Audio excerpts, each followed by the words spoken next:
महायुतीच्या संभाव्य मंत्र्यांना वरिष्ठांचा फोन गेलाय। सहकुटुंब उपस्थित राहण्याच्या सूचना देखील करण्यात आलेल्या आहेत। आज संध्याकाळी महायुती सरकारचं मंत्रिमंडळ होणार आहे आणि दरम्यान भाजपच्या संभाव्य मंत्र्यांना वरिष्ठांनी फोन केलेला आहे। शिवसेनेच्या देखील वरिष्ठांनी त्यांच्या आमदारांना फोन केलेला आहे। तर दुसरीकडे राष्ट्रवादी काँग्रेसच्या जे आज मंत्री म्हणून शपथ घेणार आहेत त्या आमदारांना देखील राष्ट्रवादीच्या प्रमुख नेत्यांनी फोन केलेला आहे।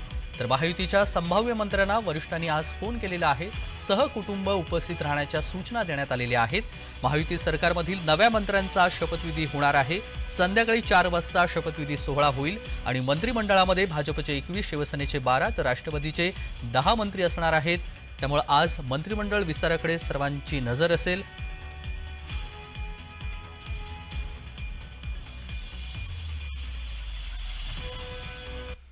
आणि दरम्यान भाजपच्या संभाव्य मंत्र्यांना काय सूचना देण्यात आलेल्या आहेत त्यावरती आपण नजर टाकूयात। नितेश राणे यांना फोन गेलेला आहे। भाजप चंद्रकांत पाटील यांना देखील फोन गेलेला आहे। पंकजा मुंडे आणि शिवेंद्रराजे भोसले आज मंत्रिपदाची ते शपथ घेणार आहेत आणि दरम्यान वरिष्ठ नेत्यांकडून फोन गेलेले आहेत। गिरीश महाजन, मंगलप्रभात लोढा, जयकुमार रावल आणि पंकज भोयार।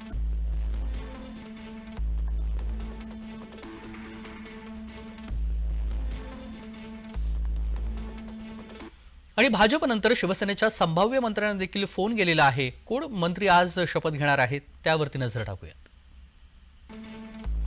उदय सामंत, दादा भुसे, गुलाबराव पाटील, संजय शिरसाट, संजय राठोड, प्रकाश आबिटकर, भरत गोगावले आणि योगेश कदम।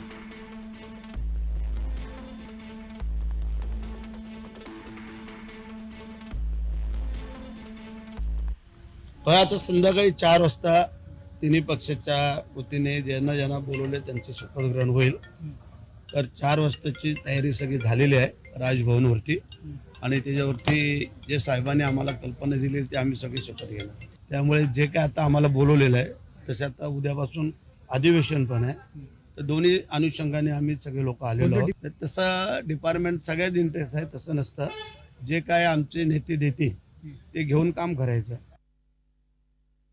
विरोधकांचीच घाई आमच्यामध्ये येण्याची, म्हणून त्यांचा तो लवकर आग्रह आहे की एकतर आम्हाला घ्या आणि मंत्रिमंडळ करा, असं असलं पाहिजे। विरोधकांचा जनाधार संपलेला आहे दुर्दैवाने महाराष्ट्रामध्ये।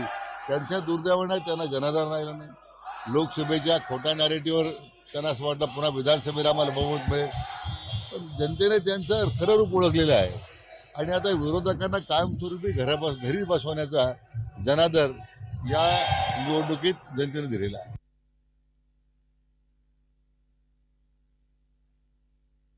मेश्राम हे आपले प्रतिनिधी जोडले गेलेले आहेत। हितेश, आपण पाहतोय आज सकाळपासूनच नागपूरमध्ये राजकीय घडामोडींना सुरुवात झालेली आहे। आज देवेंद्र फडणवीस यांच्या सरकारचा मंत्रिमंडळ विस्तार होणार आहे। संध्याकाळी ह्या मंत्रिमंडळ विस्ताराला सुरुवात होणार आहे आणि उद्या हिवाळी अधिवेशन आहे आणि त्यामुळे देखील नागपूरमध्ये आजपासूनच राजकीय घडामोडींना वेग आलेला आहे। सकाळपासून कसं घटनाक्रम एकंदरीतच राजकीय राहिलेला आहे नागपूरमध्ये?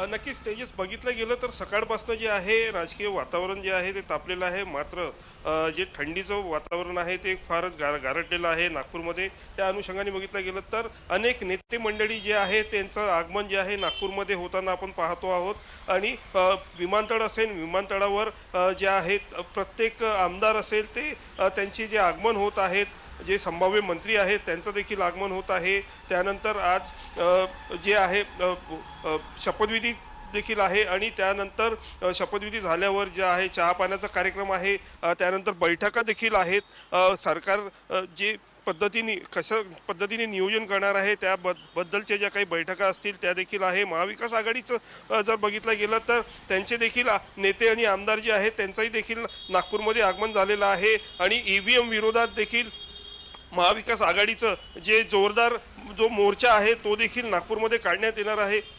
त्यानंतर जे आहे सभा जी आहे ती त्यांनी नियोजित केलेली आहे आणि त्यानंतर पत्रकार परिषद देखील त्यांच्याकडनं करण्यात येणार आहे. अशा पद्धतीचं आजच्या दिवसभराचा घटनाक्रम जर बघितला गेला तर जे नागपुरात जे राजकीय वातावरण जर बघितलं गेलं तेजस तर एकदम वातावरण जे आहे ते तापलेलं आहे आणि कोण पत्रकार परिषदेत कोणते नेते काय बोलतील याकडे देखील अगदी. बघणं तितकंच महत्वाचं आहे. चहापानाचा देखील कार्यक्रम आहे. चहापानाच्या कार्यक्रमानंतर जे आहे सरकारचा मुख्यमंत्र्यांची पत्रकार परिषद जी असते ती देखील नागपूरमध्ये जी आहे नागपूरमधल्या मुख्यमंत्री निवासस्थान शासकीय निवासस्थानी जी आहे ती होणार आहे आणि अशा पद्धतीचा जो संध्याकाळपर्यंतचा जो क्रम आहे दिवसाचा आजचा जो पूर्ण क्रम आहे तो देखील अशा पद्धतीने ठरणार आहे. तेजस अगदी ते सोबतच राहा. संपूर्ण अपडेट आपल्याकडून जाणून घ्यायचे आहेत. नागपूरमधून रोहन कदम देखील आपले प्रतिनिधी जोडले गेलेले आहेत. रोहन, आज देवेंद्र फडणवीस सरकारचा मंत्रिमंडळ विस्तार होणार आहे. उद्या हिवाळी अधिवेशन आहे आणि त्यामुळे आज नागपूरमध्ये राजकीय वातावरण कसं पाहायला मिळतंय रोहन?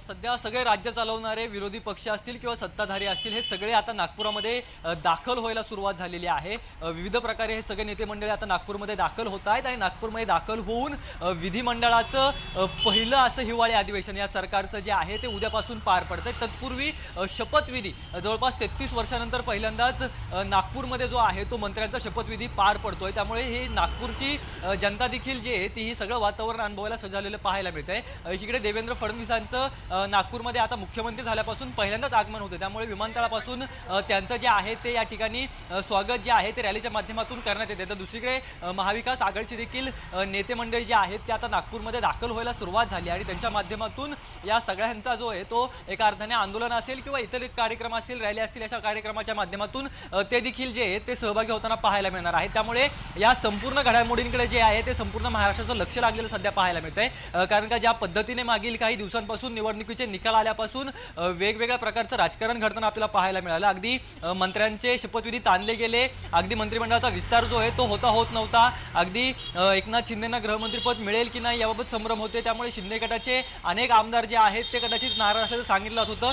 या सगळ्या घडामोडी ज्या आहेत त्या आता नागपूरमध्ये येऊन ठेपलेल्या आहेत आणि नागपूरमध्ये याचा कदाचित शेवट होऊ शकतो तो विधिमंडळामध्ये आता राजभवनामध्ये शपथविधी झाल्यानंतर. कारण का जोपर्यंत हे आमदार अस्वस्थ असतील तोपर्यंत जे आहे ते सगळे सत्ता केंद्र जे आहे ते अस्वस्थ असते. त्यामुळे एकदा या संभाव्य मंत्रिमंडळाचा शपथविधी झाल्यानंतर हे सगळेजण जे आहेत ते ऍक्टिव्ह होतील आणि त्यानंतर विरोधी पक्षाला टॅकल करण्यासाठी जे आहे ते सत्ताधारी सज्ज झालेले पाहायला मिळतील. पण दुसरीकडे आपण जर पाहिलं तर विरोधी पक्ष देखील आता आक्रमक होते. अगदी संख्याबळ जरी कमी असलं विरोधी पक्षाचं तरी देखील महत्त्वाचे नेते जे आहेत ते नागपूरमध्ये दाखल व्हायला सुरुवात झाली आणि या सगळ्याच्या माध्यमातून जे आहे ते आता नागपूरमध्ये सध्याच्या घडीला जे आहे ते राजकीय वातावरण चांगलेच पाहायला मिळते आपल्याला. अगदी, त्यामुळे आज मंत्रिमंडळ विस्तार होणार आहे आणि त्याच अनुषंगानं राजकीय घडामोडी नागपूरमध्ये पाहायला मिळत आहेत. राजकीय हालचाली सुरू आहेत. रोहन, आपल्यासोबत असं जोडले राहा. अजून बातमीची अपडेट आपल्याकडून जाणून घ्यायची आहे.